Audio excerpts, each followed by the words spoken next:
Hello. आज है day 4।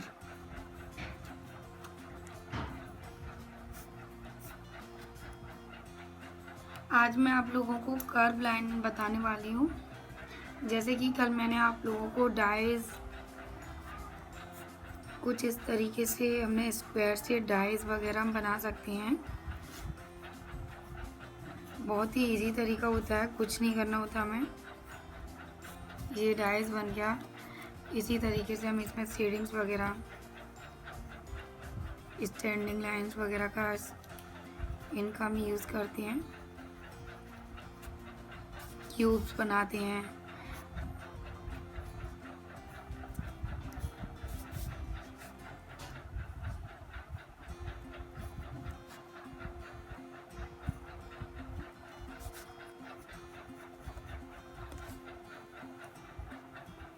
ये आप लोग देख सकते हैं, ये इस तरीके से बुक रेक्टेंगल के थ्रू हमने बना दी।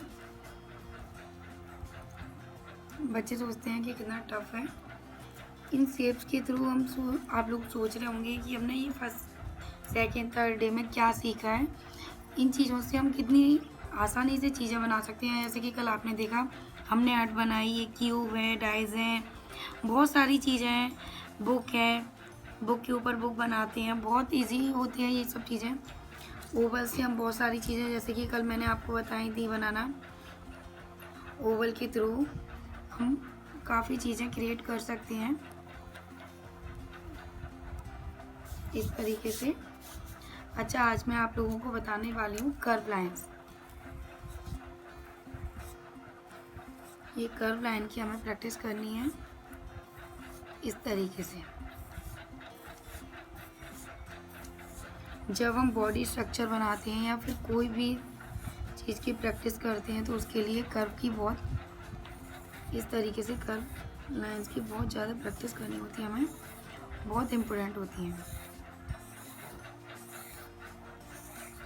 मिनिमम 100 टाइम्स हमें इसकी भी प्रैक्टिस करनी है इसी तरीके से, हर तरीके से, हर एंगल से।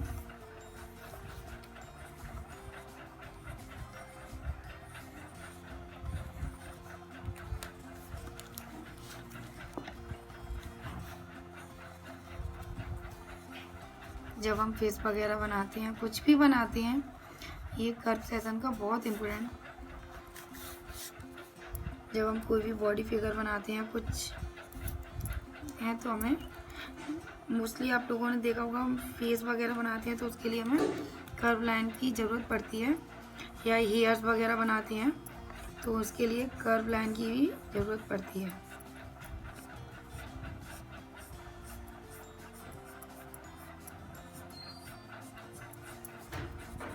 तरीके से हमें कर्व लाइन की प्रैक्टिस करनी है।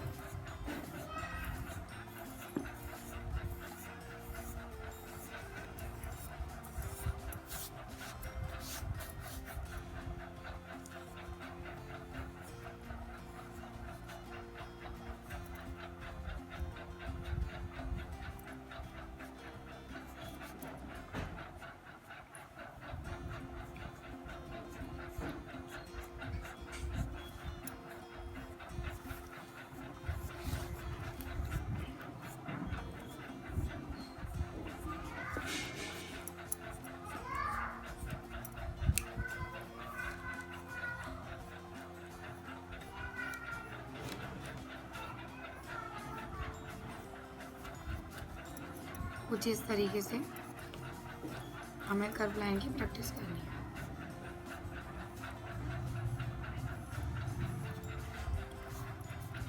जैसे कि हम कर्व के थ्रू, मैं आपको बताती हूँ फेस बनाना कितना इजी है।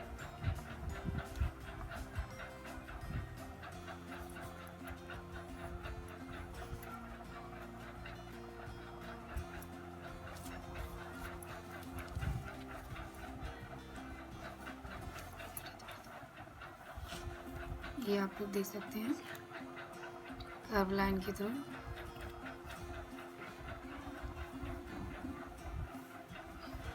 इस तरीके से।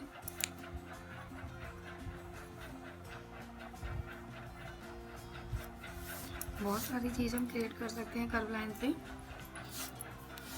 लेकिन इसकी प्रैक्टिस, हर चीज़ की प्रैक्टिस बहुत ज़रूरी है। आपको इसी तरीके से, जैसे कि स्लैंटिंग तरीके से, हर तरीके से हेयर में मोस्ट इम्पोर्टेंट है कर्व लाइन। अगर हमें हेयर बनाने हैं तो हेयर के लिए सबसे ज़्यादा कर्व लाइन की ही ज़रूरत पड़ती है। हम हेयर को यूँ करके भी निकालते हैं, कभी इस तरीके से भी। अगर हमें डेप्थ देनी है तो वो हमें कर्व लाइन की ज़रूरत पड़ती है, कभी इस तरीके से भी, इस तरीके से भी, कि हमारा मूवमेंट किस तरीके से जा रहा है, तो हमें कर्व लाइन की भी मोस्ट इम्पोर्टेंट ज़रूरत पड़ती है। हमें शेडिंग देनी है तो वहाँ पर भी हमारा हैंड कर्व लाइन के थ्रू ही चलता है। छोटी कर्व लाइन, बड़ी कर्व लाइन, तो हमें कर्व लाइन का ही मोस्ट ध्यान रखना है कि कर्व लाइन हमें किस तरीके से। इसी तरीके से आपको जिग जैग का भी यूज़ करना होता है कि जिग जैग में आपको किस तरीके से हैंड चलाना है। इस तरीके से हमें जिग जैग बनाना है, ये जिग जैग इस तरीके से जिग जैग।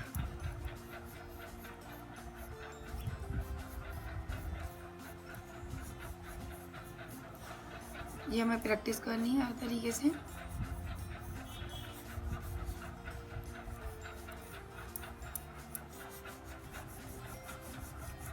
जिग जैग की, कर्व लाइंस की, इन सभी की।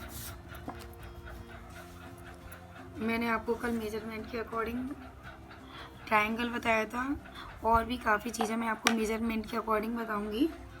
और ये सभी चीज़ें आपकी आज डे 4 के लिए हैं, और आगे मैं आपको बताऊंगी। अगर आपको अच्छा लगता है तो कमेंट बॉक्स में आप बताइए, और आगे आपको कुछ और सीखना है तो आप मेरे साथ शेयर कर सकते हैं, मैं आपको और भी बताऊंगी।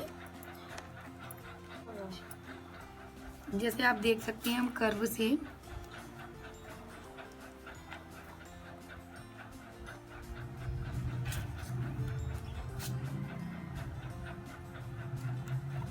इस तरीके का जार बना सकते हैं कर्व लाइन से। फ्लावर वास,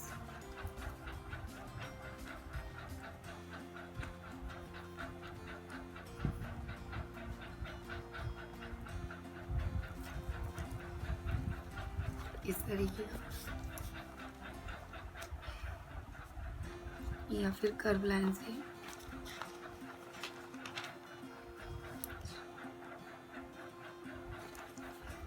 ये हम जो अब मैंने अभी तक आपको बताया है ओवल शेप्स वगैरह, उन सभी शेप्स को यूज़ करते हुए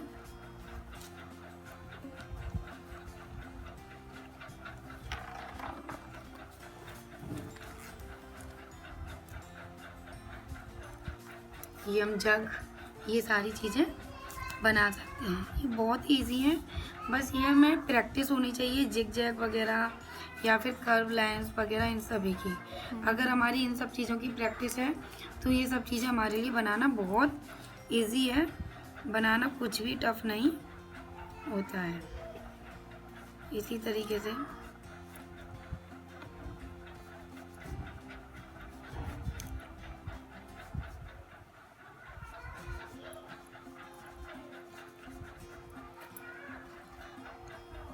ये हम